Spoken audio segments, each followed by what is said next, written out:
The first tram launched in Melbourne was a horse carriage tramway built in 1884. It was built in the township of Fairfield and it was called the Fairfield Horse Tramway, and it went down into Fairfield Station to a housing development in Thornbury, which ends at the bend at Albert Street. In 1885, a cable tram line was built from the city centre from Spencer Street to Hawthorn Bridge. This would soon become part of a wider range of tram lines and the oldest tram line in Melbourne still in operation. In 1886, the same cable tram line extended east along Collins Street and went to Fitzroy North and to Victoria Bridge in Kew. In 1887, the same cable tram line extended east along Burke Street and went to Carlton North and Clifton Hill. Another line was built down Elizabeth Street, going to Moreland, and a separate tram line was built from Swanston Street to Johnston Street Bridge via Russell and Lygon Street, called the Collingwood Cable Tramway. A horse carriage tramway was built from Victoria Bridge up to Kew to Baroondara Cemetery. It wouldn't become integrated with the cable tramway until later. In 1888, another horse tramway was built from Sandringham Station to Cheltenham Station, going down Beach Road and passing Beaumaris and Black Rock. Another cable tram line was built from Flinders Street down Swanston Street and St Kilda Road, going to Balaclava and winding over to Carstyle Street down Chapel Street. In 1889, a horse tramway was built on Sydney Road, going from Moreland to Coburg North. Another horse tramway was built from Elstonwick Station, going to both Caulfield and Glen Huntly stations. The track to Caulfield closed months later. The cable tram line in Swanston Street was extended up north to Queensberry Street, another line extended further along Toorak Road, and another line was built down Rathdown Street until it reached the Inner Circle line.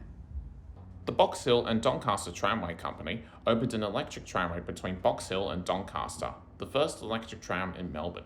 It would seem to be short-lived as there was conflict from landowners and the engineers had no idea how trams worked. And then the 1890s depression happened, which also included a banking crisis in 1893. This slowed down progress in building the tram network. In 1890, the Fairfield Horse Tramway closed, leaving absolutely nothing in the street as of 2022. Another horse tramway opened from Hawthorn Bridge, going down Riversdale Road to Auburn Road in Hawthorn East. The cable tram line was also extended from Clifton Hill to Dundas Street intersection in Thornbury, and another line was built along Victoria Street to Flemington Bridge. A horse tramway spurned out from Royal Parade to Royal Park Zoo, and the cable tram was extended along La Trobe Street to Queensberry Street via Spencer Street. The cable tram was extended down south to South Melbourne Beach and Port Melbourne along Clarendon Street. In 1891, the cable tram was extended to St Kilda Beach, terminating at Ackland Street. In 1893, the cable tramway on High Street from Northgate closed following the banking crisis, but reopened a year later.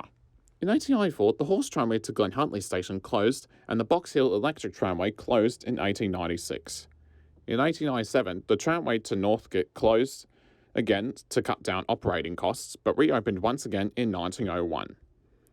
At the same time, the tramway to Glen Huntly reopened, but closed once again a year later. In 1906, the North Melbourne Electric Tramway and Lighting Company built Melbourne's first electric trams.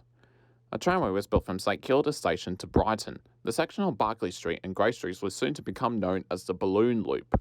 Multiple lines extended from Flemington Bridge, going to Ascot Vale, Moonee Ponds and Essendon. In 1910, another electric tramway was built along High Street, from Paran to Glen Iris and Wattletree Road. There was a proposal for one of the lines to go around Waverley Oval near East Malvern Station, but it never happened. In 1911, the same electric tramway was extended west to Punt Road, and another line was built along Dandenong Road to Malvern Station. In 1912, it was then extended to St Kilda Road, and parts of the horse tramway was closed between Cheltenham and Beaumaris. In 1913, the electric tramway took over one part of the horse tramway to Glen Huntly, and a diverging route was also built along Hawthorn Road to Malvern.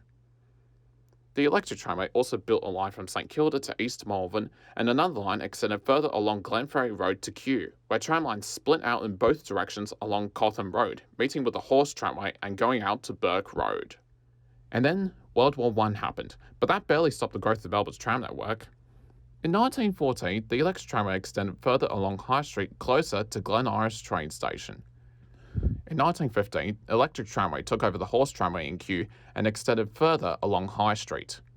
The tramway also extended along Malvern Road to Gardiner Station, and a spur was built along Glen Huntly Road to Point Ormond. Apparently, the horse tramway from Sandringham to Cheltenham fully closed. Now here comes an electrical surge. In 1916, the electric tramway built another line along Batman Avenue down Swan Street to Hawthorn, and another electric tramway took over the horse tramway at Moreland, with an extension to North Coburg and a spur to Brunswick Depot. The electric tramway at Swan Street also took over the horse tramway at Hawthorn and extended further to Camberwell Junction, going separate routes along Riversdale Road and Camberwell Road to Warrigal Road. The electric tramway at Coburg also extended along Moreland Road before going up Nicholson Street to Bell Street and going down Lygon Street to Carlton, meeting with the cable tramway at Queensbury Street. The Mont Albert line extended further along Whitehorse Road to Union Road. In 1917, the Malvern Road line was extended along Burke Road to Camberwell Station, and a year later it was extended to Cotham Road, operating as a shuttle service for a couple of months as a bridge had not been built across the train tracks yet. In 1919, Victorian Railways built their own electric tramway from Sandringham Station to Black Rock, separate from the horse tramway. In 1920, another electric tramway was built along St George's Road, splitting up and going to West Preston and along Plenty Road to Tyler Street. In 1921, another independent electric tramway was built from Footscray Station, winding around the streets of Seddon to Keensville, going along Barclay Street and going along Ballarat Road to Rosamond Road. In 1923, the Essendon line extended to Keilor Road, and the tramway at Kew extended further along High Street to Hawthorn Bridge. And then the Victorian police strike happened. As a result, the Royal Park horse tramway was unfortunately destroyed in a fire, and it closed a day later, marking the end of horse-drawn trams in Melbourne. In 1924, the spur to Moonee Pond station closed as it was not used as often by passengers. The cable tramway was also extended along Lonsdale Street from Elizabeth to Swanston Street, and one section of Swanston Street was electrified. The electric tramway was also extended further up Chapel Street, terminating at Victoria Street, North Richmond. In 1925, the tramway at Kew extended further along High Street to Burke Road, and another extension went from Glen Huntly Road to North Road. Another tramway was built along Holden Street from Nicholson Street to St George's Road. A separate electric tramway was built from Collins Street, going along Flemington Road, winding around Royal Park and continuing to West Brunswick.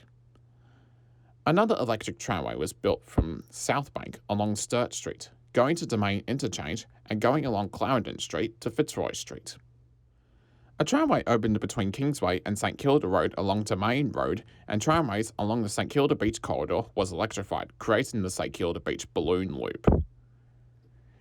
In 1926, parts of Swanston Street was electrified, and St Kilda Road line was electrified between City Road and Elstonwick. The tramway from Victorian Railways extended down to Beaumaris, the Chapel Street tramway was electrified and extended down to Brighton Road, and the Glen Huntly tram line extended further to Carnegie. In 1927, the Toorak Road tramway was electrified, along with the line extended to Glenferrie Road and St Kilda Road. The cable tramway at Flemington Road was also electrified, enabling trams from Essendon to run into the city centre. The Royal Park tramway was extended to Bell Street, and another track was built between Burke Street and Latrobe Street along Spencer Street. The Swanston Street tramway also got fully electrified, and the tramway from Lonsdale Street to Hawthorn Bridge was also electrified. In 1928, the tramway at Wattletree Road extended along to Dandenong Road, and the Riversdale Road tramway extended to Wattle Park. Another line was built along Victoria Street in Flemington Bridge, but closed shortly after. The line on Victoria Street and Collins Street was also electrified, and the Brunswick Street line was electrified in 1930.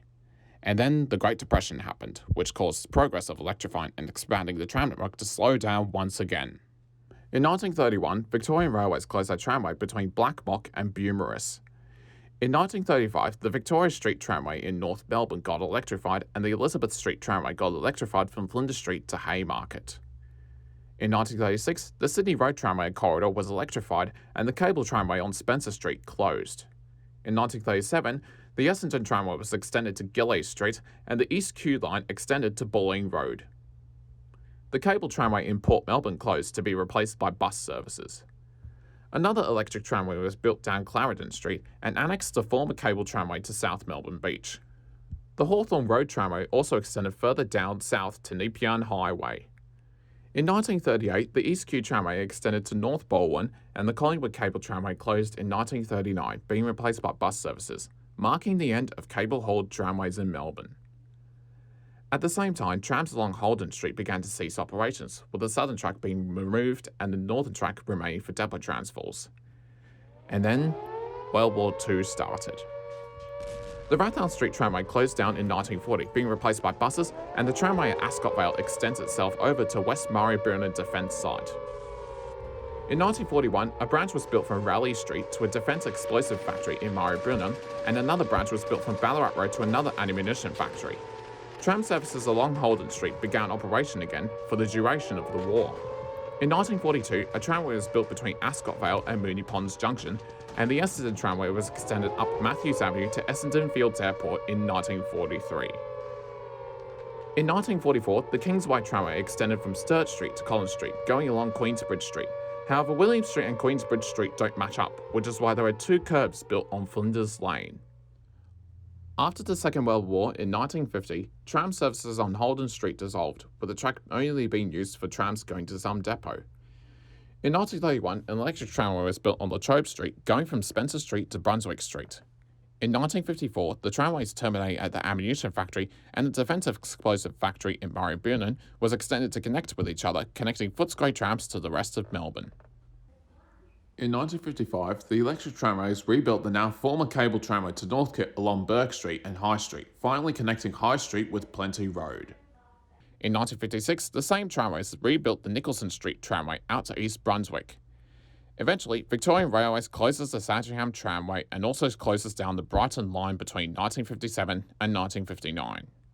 In 1960, the tramway to Point Ormond closed, and the tramways in Barclay Street, Seddon, and Ballarat Road closed in 1961, leaving only the branch from West Maribyrnong to serve Footscray. The tramway on Beach Road and the St Kilda Beach Balloon Loop is also removed. In 1967, a project was put forward to upgrade St Kilda Junction.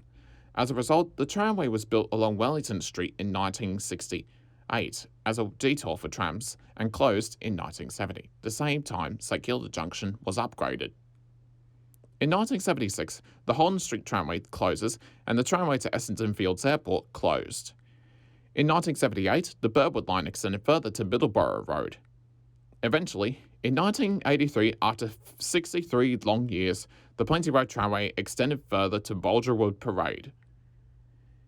In 1985, the same line was extended again to Latrobe University, and 2 years later, it was extended once again to Bundoora Square Shopping Centre.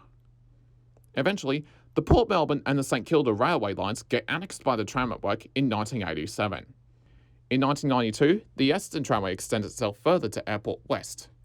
In 1993, the Burwood tramway further extends itself to Blackburn Road, and the section of the Spring Street line between Burke and Flinders Streets opens.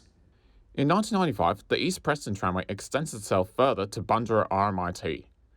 In 1997, one section of the Swan Street tramway closes in Batman Avenue, with an alternative route going through the former Jollymont Rail Yards, now Melbourne Park, and over the train tracks.